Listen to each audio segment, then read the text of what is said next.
bizarre. Je ne sais pas si vous avez entendu parler de Paperclip, mais globalement, Paperclip, c'est un framework d'orchestration multi-agent. Et donc, si vous avez suivi tout ce qui se passe, notamment avec la vague OpenClaw, si on part du principe que OpenClaw, c'est un agent qui pourrait être un employé, Paperclip, c'est l'entreprise. C'est-à-dire que c'est un endroit où des multi-agents vont pouvoir être invoqués avec des rôles bien spécifiques, une organisation bien spécifique, et ils vont pouvoir bosser simplement ensemble. Ce qui est assez marrant, dystopique, c'est cette idée de Zero Human Company, donc qui fait à la fois un peu froid dans le dos et qui peut être excitant pour certains. Mais là, l'idée, globalement, c'est de donner un nom à cette entreprise, d'expliquer sa mission, de donner un objectif. Et le CEO de cette entreprise, qui est un agent, va faire les recrutements, construire la roadmap, organiser, orchestrer le travail, comme pourrait le faire le CEO d'une véritable entreprise. Nous, les humains, nous avons ce rôle de board member. Donc, nous, on va définir les gros objectifs, on va accepter ou refuser les propositions du CEO, ce genre de choses. Et on va regarder en fait si le travail correspond à ce qu'on a imaginé. Du coup, je me suis dit que j'allais évidemment tester. Je me suis dit que j'allais tester sur quelque chose qui n'était pas forcément un business critique, je dirais. J'ai pensé au jeu. J'ai plusieurs potes là qui ont vibe codé des jeux et je trouvais ça assez cool de regarder ce qui sortait. Et je me suis dit, bah tiens, si je fabriquais une entreprise de jeux vidéo qui édite un mini-jeu vraiment super basique en pixel art, etc. Qui serait un jeu de gestion de ressources, qui soit addictif. Et voilà, et que finalement j'ai assez peu mon mot à dire sur comment organiser le travail, comment ils vont orchestrer tout ça, pas trop les influer sur la partie gameplay et compagnie, vraiment essayer de voir ce que ça va donner tout seul. Donc, bienvenue dans l'interface de gestion de Paperclip. Donc, c'est globalement un système qui tourne en local, hein, qui se lance en ligne de commande, hyper simple d'utilisation. On vient, en fait, ça utilise les fonctionnalités notamment de Cloud Code là, puisque moi j'ai fait quasiment que tous mes agents tournent sur Cloud avec des modèles différents en fonction de la difficulté de leur mission. Mais globalement, ils sont tous instanciés sur le cloud qui tourne déjà dans mon terminal. Et cette interface-là, en fait, elle permet de suivre, organiser, orchestrer, piloter le travail qui est réalisé. Donc vous voyez que pendant que je parle, là, il y a le directeur artistique, le game tester et d'autres fonctions qui sont en train d'accomplir des trucs. Donc moi, vous voyez, j'ai juste fixé un objectif de créer un jeu addictif. Je me suis vraiment pas foulé sur l'objectif, c'était juste pour tester. Et j'ai repris l'idée d'un pote de faire un jeu médiéval. Et donc là, en fait, on voit toutes les tâches qui se sont attribuées et qui sont en train de traiter. Donc là, moi, je lui ai dit, bah, tiens, comment on pourrait utiliser l'IA pour créer des visuels pixel art. Bon, bah voilà, ils se sont organisés, ils ont trouvé une librairie qui s'appelle Pixel Lab. Ils m'ont demandé quand même de créer un compte, hein, donc l'humain encore utile. Il a fallu que je mette ma carte bleue. Du coup, on va voir tout à l'heure, mais que ils sont en train de générer les visuels avec une API qui s'appelle Pixel Lab de manière à rendre le jeu beaucoup plus sexy. Donc là, vous voyez les différentes issues, vous voyez les goals, donc on peut en créer plusieurs, on peut avoir une logique multi-projet, on peut également avoir une logique multi-entreprise, hein. Si je clique ici, je peux ajouter une autre boîte et rentrer dans un tunnel où j'explique la mission, je définis les agents, je donne du boulot au CEO et je lance la boîte. Donc voilà comment fonctionne tout ça. Donc on peut instancier plusieurs entreprises, les unes avec les autres. Et vous voyez pour chaque agent en fait un mini dashboard, ses issues, la possibilité de le configurer. Donc ça reprend en fait des concepts qui avaient été théorisés avec OpenClaw, hein, cette logique de battement du cœur, la run policy, le heartbeat on interval. Donc là, bah, ça, j'ai défini en fait que toutes les 5 minutes, il fallait qu'il se relance si jamais il avait plus de boulot. Voilà, donc ça c'est ça. On voit les différents runs, s'il y a des runs qui ont bloqué, etc. Et puis on peut aller regarder un peu dans le détail comment il a bossé. Donc là, vous voyez qu'on a ça pour chacun en fait de nos rôles. Et on va pouvoir définir pour chacun bah, le modèle. Donc là, je suis sur Claude par défaut. Il a mis Sonnet pour la plupart des employés. Et lui tourne le CEO tourne sur Opus.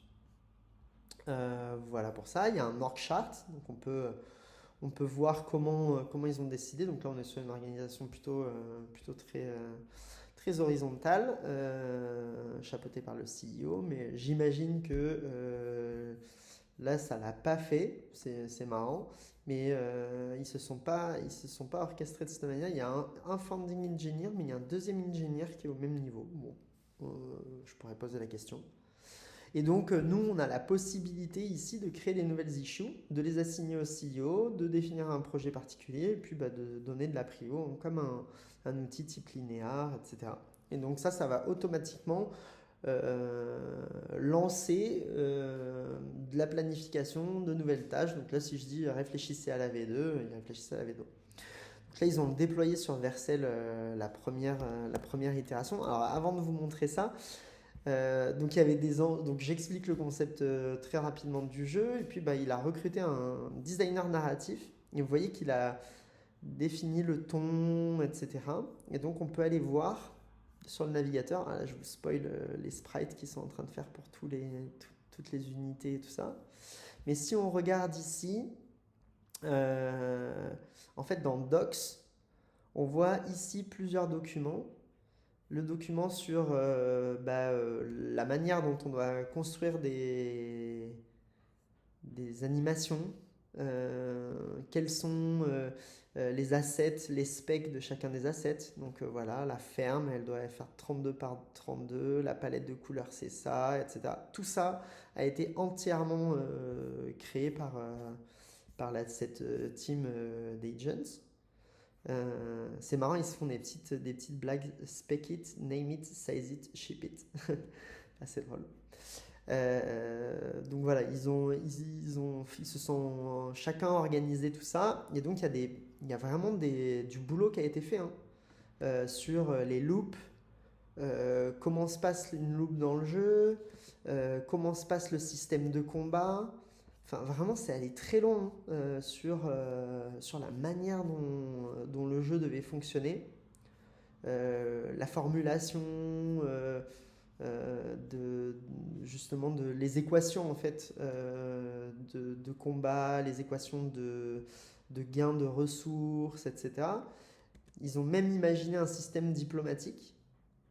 Voilà, avec des règles, hein, small alliances, big drama. Voilà, il y a des principes comme ça qui sont assez chouettes. En fait, je trouve ça dingue parce que moi, j'ai aucune connaissance de la manière dont on conçoit un jeu. Je sais pas si c'est comme ça que concevrait un studio de game design, mais en fait, on voit qu'il y a énormément de boulot hein, pour arriver à fabriquer quelque chose qui soit chouette. Là, je sais pas si ça va être chouette, mais en tout cas, voilà. Et puis moi, ce qui m'a fait le plus marrer, c'est la partie narrative. Et en fait, voilà, si on regarde par exemple des market rumors, donc ils ont imaginé trigger. Donc le trigger, c'est que il peut y avoir à des moments des trucs qui se passent sur le marché, et donc il y a des gossips, world state gossips. Et vous voyez il a construit du petit copywriting qui est vraiment pas mal, je trouve. euh, pour des rumeurs marché, pour des propositions diplomatiques. Euh, et du coup, c'est cool. Je trouve vraiment le copywriting est vraiment pas mauvais du tout. Euh, voilà, donc assez intéressant. Et donc là, ce qu'on voyait tout à l'heure, c'est que donc ils sont en train de coder évidemment le jeu. Là, ça commence de plus en plus à rentrer dans une phase de production. Et on voit ici qu'ils sont en train de bâtir par API les terrains. Donc on a les forêts médium. Voilà, c'est en train de tout se générer, hein. Enfin, franchement, moi, j'ai rien fait du tout. Des crossroads, voilà, des transitions. Je trouve ça incroyable. Enfin, je sais, je sais pas de quelle mesure ça peut être qualitatif, mais là, on voit que il a fait des corners qui sont nord-est, nord-ouest, sud-est, sud-ouest. Je trouve ça dingue. Différents types d'eau, des eaux profondes, des rivières, etc. Et en fait, il avait fait un premier batch, là il va y avoir beaucoup à produire, mais il avait fait un premier batch pour tester l'API, donc on voit là les tours, les fermes, etc. Donc assez dingue de voir tout ça se fabriquer, hein, tout seul, sans que je fasse rien. Et voilà, et pour l'instant le jeu est pourri. Voilà, on a ici les premières briques qui ont été construites par l'IA, mais on a le système de ressources, voilà, avec les fermes, on peut recruter des unités quand on a assez de ressources. Il y a une world map, alors pour l'instant elle est en cours. Elle fonctionnait, mais là il a décidé de mettre du brouillard de guerre avec un système de scouting. On paie des pièces d'or pour aller regarder et enlever le brouillard de guerre. Donc voilà, il y a des trucs super intéressants. Euh, et c'est cool, quoi, de voir que ce truc-là avance. Et en fait, il a tourné toute la nuit. Moi, j'ai globalement laissé la machine tourner. Et petit à petit, il est en train d'améliorer ce produit-là. Donc ça pose plein de questions. Quelle est la limite à l'empilement de features? Euh, En fait, comment tester un gameplay comme ça de bout en bout sans être déceptif si on met des vrais users dedans? Enfin, voilà, il y a plein de sujets où, à mon sens, on a encore, il y a encore beaucoup à faire pour en faire un jeu intéressant. Mais voilà, c'est assez bluffant de voir ça et d'essayer de réfléchir à comment ça va pouvoir s'appliquer finalement dans nos business. Moi, j'avais essayé, je fais une petite expérimentation, j'en parlerai dans peut-être une autre vidéo, si ce format-là est intéressant, mais j'ai fait une expérimentation où je me suis dit, bah tiens, on va faire une agence qui fabrique des sites pour les commerces locaux. Et donc, ils se sont organisés pour utiliser l'API Google Places pour aller chercher autour des restaurants qui n'auraient pas de site, etc. Donc ils ont fait tout un scoring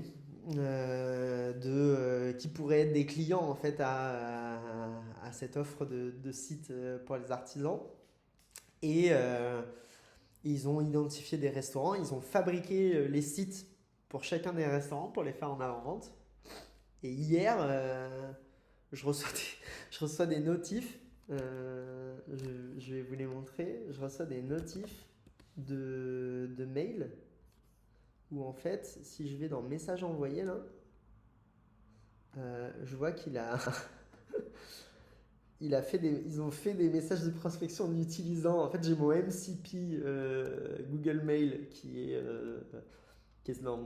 à la racine de mon terminal sur Cloud Code. Et en fait, bah, ils ont vu qu'ils avaient accès à ma boîte mail, ils se sont dit, bah vas-y, on shoot des mails. Donc voilà, faire un peu attention quand même. Euh, Parce que là, bah, évidemment, c'est pas du tout qualitatif.